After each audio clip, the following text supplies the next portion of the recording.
Sabe, irmãos, é por isso que nós precisamos estar apaixonados pelo Espírito Santo. Somente o Espírito Santo é que pode trazer o entendimento das verdades. Só Ele pode manifestar luz, compreensão real da verdade, da vontade, do propósito de Deus. Eu quero que você se acomode, se acalme, porque não acabou ainda. Existe algo mais de Deus aí para você. Você quer mais? É por isso que nós precisamos desejá-lo. Mais do que qualquer coisa que possa existir nesta terra, devemos desejar estar com Ele, desejar viver com Ele, desejar ser cheio dEle, porque Ele pode nos ensinar e Ele também pode nos convencer da real vontade, do real propósito de Deus para as nossas vidas. Ei, Deus nos chamou, Deus nos escolheu e nos salvou, não apenas para termos uma vida próspera nesta terra. Não. Ele quer que tenhamos uma vida próspera, mas isso não é tudo. Já dissemos isso a semana passada. Deus nos chamou para cumprirmos a sua justiça, cumprirmos a sua vontade, cumprirmos o seu propósito nesta terra. Nós temos falado neste mês sobre paixão que precisamos ter por Ele, desejando mais do que tudo, mais do que as coisas que Ele pode nos dar. Precisamos ser apaixonados por Deus. É por isso que o Espírito Santo nos foi enviado, irmãos, para nos incendiar em amor, em paixão por Deus, em amor e paixão por Jesus que se entregou por nós naquela cruz. E por Ele mesmo, pelo próprio Espírito Santo, que está conosco todos os dias da nossa vida. Ei, à medida que nós nos aproximamos de Deus, nós ficamos mais apaixonados e mais cheios de amor por Ele. Não é assim? Sim ou não? Quanto mais você descobre que Deus te ama, de que Deus cuida, de que Deus deseja que você prospere, que Deus te guarda, que Deus te livra, e que, enfim, do zelo, do cuidado de Deus, mais amamos, mais nos apaixonamos por Ele. Eu pergunto nesta noite, quantos aqui podem realmente dizer que amam ao Senhor? Que amam de verdade? Quantos? Quantos? Esta é a pergunta que o Senhor está fazendo para nós nesta noite.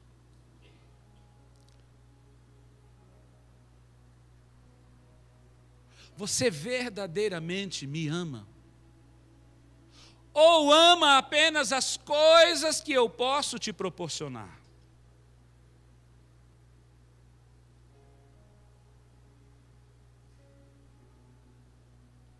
Você realmente me ama? Ou você ama as coisas que eu posso te proporcionar?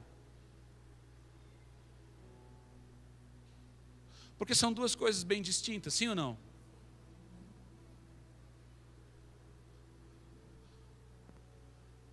Se Deus tirasse tudo o que você tem, você continuaria amando? Hã?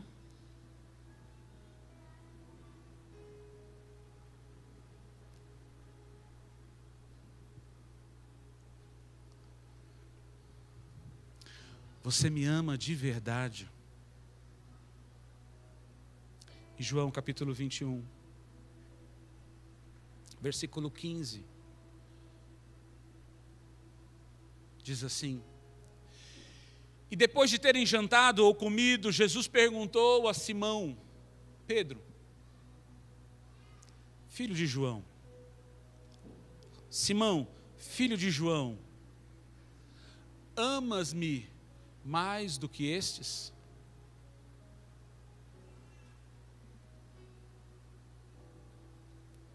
Se Jesus tivesse parado hoje, diante de você, diante da sua cadeira aí, olhado nos seus olhos e perguntasse: você me ama mais do que esses.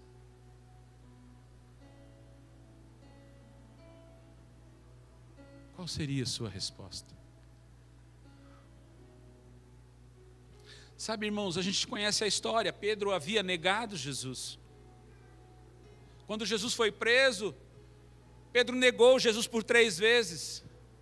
E depois que Jesus morreu e foi sepultado, Pedro desistiu de tudo.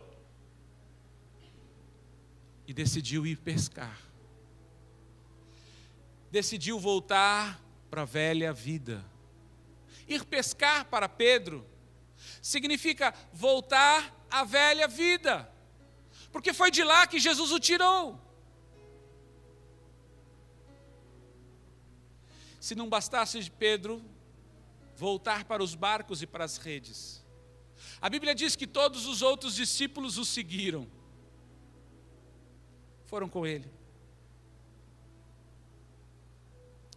Sabe, amados, quantos têm aberto mão do seu chamado para liderar uma célula depois de ter passado um tempo de dificuldade e de perseguição? Quantos? Quantos desistiram de seus ministérios? Como se fossem algo apenas momentâneo, para aquele momento, para aqueles dias. E voltaram a viver como viviam antes de conhecer Jesus, antes de terem sido chamados, vivendo apenas para si mesmos.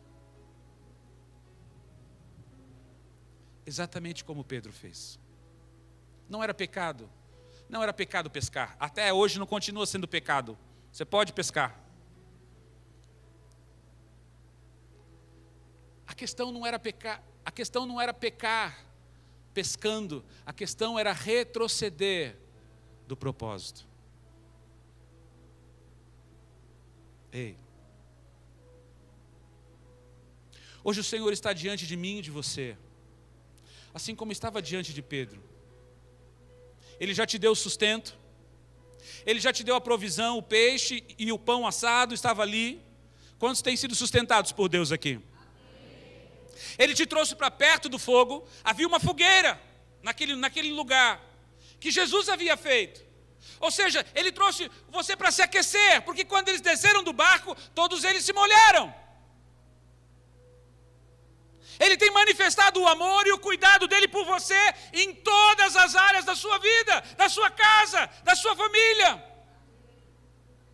Assim como Ele tinha feito, fez com Pedro e com os discípulos.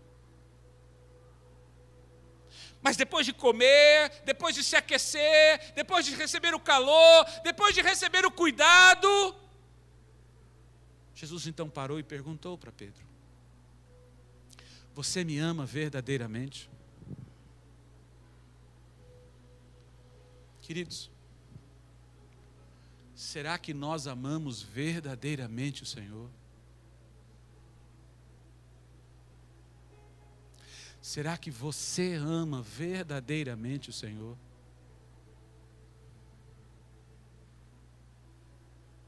Ou o seu amor é condicional às coisas?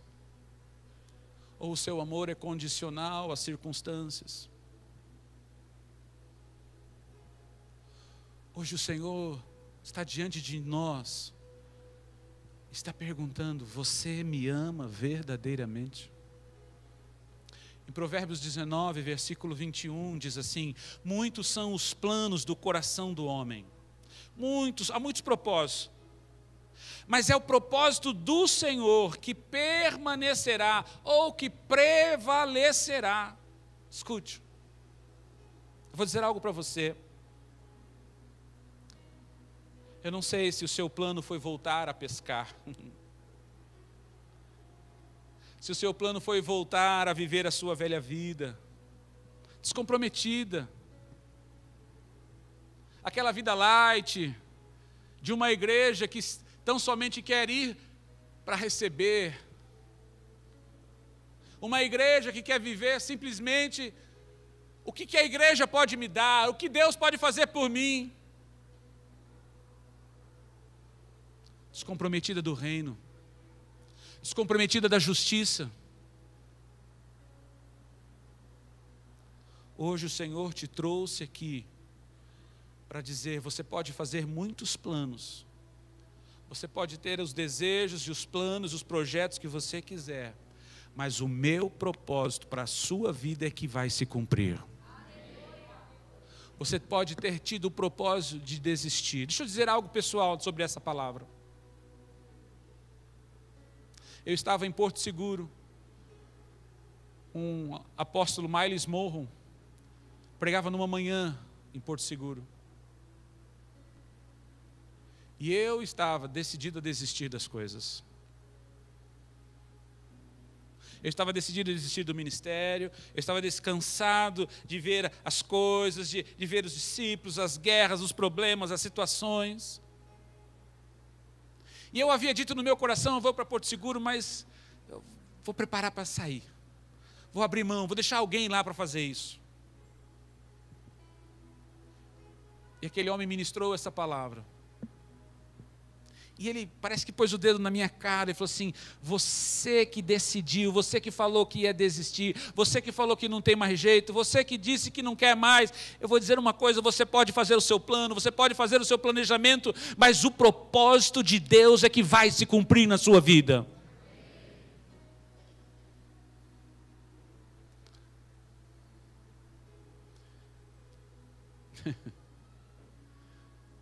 Foi uma manhã marcante na minha vida. Eu quero dizer uma coisa para você. Talvez você tenha entrado aqui exatamente como eu cheguei lá em Porto Seguro. Não quero saber mais desse negócio não. Eu quero sentar na igreja, sentar lá no último banco, ficar lá na minha, sem ninguém me incomodar. Sabe assim, não quero me envolver com isso, não quero me envolver com aquilo, não quero, esse negócio de célula é muito trabalho, esse negócio de fazer isso, aquilo, olha, cuidar de gente, não, eu estou cansado, eu já estou velho, ou eu sou novo, eu não sei.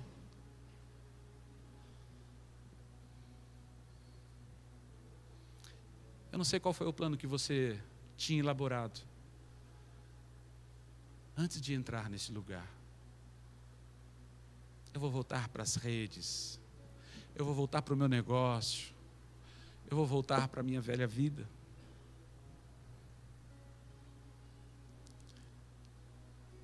Deus está falando com você nesta noite. Pode dizer amém. Ajude o seu irmão do lado, fala para ele: Deus está falando com você nesta noite.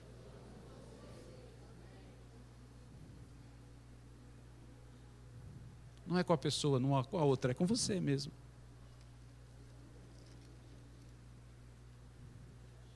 Escute. Deus nos chamou para ser e vivermos como uma igreja em células. Deus nos chamou para ser e viver como uma igreja em células. Deus nos chamou para ser e vivermos como uma igreja em células. Uma igreja que se reúne nas casas para manifestar o amor, a comunhão, o cuidado, a palavra de Deus, e assim expandirmos o reino de Deus nessa terra. Mas há algum tempo, presta atenção, nós temos visto o inimigo trabalhando, dizendo: olha, agora nós não precisamos mais fazer nossas reuniões de célula. Afinal de contas, agora a visão mudou, agora é voluntariado. Irmãos, deixa eu dizer algo para você. Essa é uma grande mentira do diabo, como todas as outras que ele tem falado a você. Nunca deixamos de ser uma igreja em células. O voluntariado está ligado ao funcionamento aqui, da estrutura da igreja, da estrutura como instituição. Mas são as células que nos fazem cumprir o propósito de Deus, de expansão do reino de Deus. É lá fora, não é aqui dentro. Deus nos chamou e chamou essa igreja e capacitou. Irmãos, eu vou dizer uma coisa para você: o que você conhece da Bíblia, tem muita gente com 10, 20 anos na igreja que não sabe. Tem ou não tem? E o que você tem feito com isso? Você não tem ensinado ninguém? Ei, o potencial que Deus tem derramado na sua vida, a capacidade, a unção, o conhecimento, a sabedoria que Deus tem derramado sobre você, não pode parar em você. Irmãos, em Israel, quando você for a Israel, diga amém, você vai ver os dois mares. O lago de Genezaré, chamado também Mar da Galileia, e o Mar Morto. É interessante, o lago de Genezaré, ou o Mar da Galileia, ele recebe as águas lá das fontes do Jordão, lá em cima. Vem da montanha, vem das partes altas, vem da umidade das montanhas, enfim, ele recebe de várias fontes. E ele começa como um rio, um riachinho, e vai crescendo, e chega a se tornar um lago, como de um tamanho de um mar. E é interessante, ele alimenta, ele traz água para Israel, ele traz água para a Jordânia, a água para tudo que é lado. Mas ele passa depois de volta para o Rio Jordão. E sabe para onde ele segue? Ele segue até chegar no Mar Morto. E a mesma abundância de água que vem lá de cima, que gera aquela abundância de mar da Galileia, é a mesma quantidade de água que já cai lá no Mar Morto. Ou no Mar Salgado. E sabe o que acontece? Toda a água que cai no Mar Morto seca, desaparece. Sabe por quê? Porque o Mar Morto não dá nada para ninguém. Como o próprio nome diz, ele não dá vida, não tem peixes, não tem nada. Quando você é o Mar da Galileia, aquilo que você recebe, você dá e você tem abundância. Mas quando você é o Mar Morto, tudo aquilo que você recebe morre em você. E você não produz vida, não transfere para ninguém.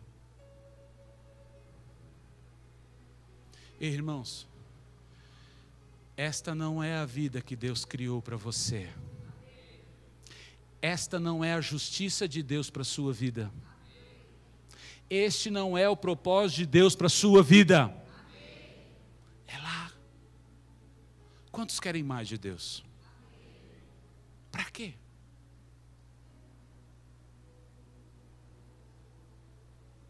Se não for para compartilhar, se não for para expandir. Deus nos chamou e nos capacitou, não apenas para ir e pregar o Evangelho, mas irmos e abrirmos células, portas de entrada para o reino de Deus, em todos os lugares, até os confins da terra.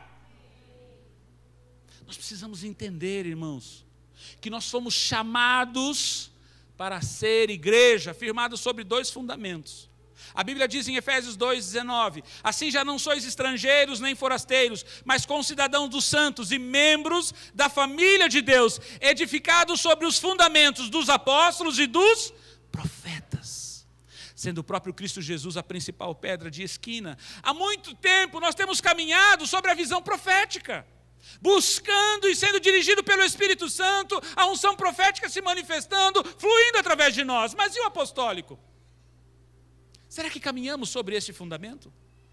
Ei, ter um apóstolo ou os apóstolos na igreja não faz dela caminhar numa unção apostólica. A palavra apóstolo significa, apóstolos do grego, significa um delegado, um mensageiro, alguém enviado debaixo de uma autoridade para cumprir um propósito ou missão. Todo aquele que recebe uma missão dada por alguém com autoridade é um enviado apostólico. Viver uma igreja apostólica, irmãos, significa ter e ser uma igreja que entendeu o seu chamado, para sair e ser enviado debaixo de uma autoridade de Deus, para pregar o Evangelho, para operar milagres e cumprir o propósito do Pai. Jesus foi o maior e principal apóstolo. Ele mesmo disse, pois eu desci do céu, não para fazer a minha própria vontade, mas a vontade daquele que me... Ou seja, Jesus foi enviado por Deus para cumprir um propósito. E por isso, ele podia se valer da autoridade do Pai. Escute, entenda isso. Quando você é enviado, quando você entende o apostólico, quando você entende o propósito do chamado e você é enviado, você não sai na sua autoridade, você não sai na sua força, você não sai na sua capacidade, você sai na autoridade e no poder daquele que te enviou. Quantos querem viver milagres aqui? Quantos querem ser agentes e instrumentos de milagres nessa terra? Então você precisa sair. Você precisa se permitir ser enviado. Porque na sua própria força nós não geraremos milagres. Jesus foi o maior gerador de milagres porque ele saiu na força daquele que o enviou, que foi Deus. Ele saiu debaixo da autoridade daquele que o enviou. Olha só, em Lucas 10, quando Jesus envia os discípulos, os 70, diz assim: depois disso designou o Senhor ainda outros 70 e mandou-os à sua frente de 2 em 2 a todas as cidades e lugares aonde ele iria. Disse-lhes: grande é a colheita, mas os obreiros são poucos. Diga para o seu irmão: vamos rogar. Rogai, pois, ao Senhor da colheita que envie obreiros, que envie ceifadores para a sua seara. E no versículo 3 ele disse: ide! Eu vos envio como cordeiros no meio de lobos. Não levais bolsa, nem sacola de viagem, nem sandálias, e a ninguém saudeis pelo caminho. Quando entrares numa casa, dizei primeiro: paz seja nesta casa. Se ali houver algum filho da paz, repousará sobre ele a vossa paz, se não, voltará para vós. Ficai na mesma casa, comendo e bebendo do que eles tiverem, pois digno é o trabalhador do seu salário. Não andeis de casa em casa. Quando entrares numa cidade e vos receberem, comei do que vos oferecerem, curai os enfermos que nela houver, e dizei-lhe: é chegado a vós o reino de... Por isso que eles foram, irmãos, eles foram, pregaram, curaram, expulsaram os demônios. Então Jesus disse lá no versículo 19: eu vos dei autoridade, eu vos dei poder ou autoridade para pisar serpentes e escorpiões e toda a força do inimigo, e nada vos fará mal ou dano algum. Eles receberam a autoridade apostólica para, no nome de Jesus, operar os milagres. Quando nos movemos na unção apostólica, irmãos, reconhecemos que estamos sendo enviados para cumprir um propósito maior do que nós mesmos. Ei, a mensagem enviada é maior do que a pessoa enviada. A autoridade de quem o enviou é superior da autoridade de quem foi enviado. Hoje Deus está nos chamando para nos mover debaixo desta autoridade e desta unção apostólica. Nos mover debaixo de uma unção de poder e autoridade daquele que nos enviou, que foi Deus. Por isso que o Senhor te trouxe hoje aqui. Ele quer derramar sobre ti esta unção apostólica, para você ir e na autoridade e no poder do nome de Jesus, ser um instrumento de cura, de salvação, de milagres e do sobrenatural de Deus nessa terra. Foi por isso que o Senhor te trouxe aqui. Ele quer mudar o destino da sua vida. Esta é a razão de Jesus estar diante de você e te perguntando: você me ama? Porque eu quero depositar sobre você uma unção apostólica, para que você vá em meu nome e resgate toda a sua família, resgate os seus amigos, resgate os seus colegas, resgate os seus vizinhos. Quando Jesus perguntou para Pedro, veja o que ele disse, no versículo 21 de João. Depois de terem comido, Jesus perguntou a Simão: Simão, filho de João, amas-me mais do que estes? E ele respondeu: sim, Senhor, tu sabes que eu te amo. Então disse-lhe o Senhor: apacenta os meus. Irmãos, não há como amarmos ao Senhor se não cuidarmos das pessoas. Eu vou repetir isso. Não há como amarmos a Deus se não cuidarmos das pessoas. Você foi escolhido por Deus e recebeu um chamado para ir e pregar o Evangelho, apacentar os cordeiros dele. Mas hoje, Ele quer capacitá-lo para ir.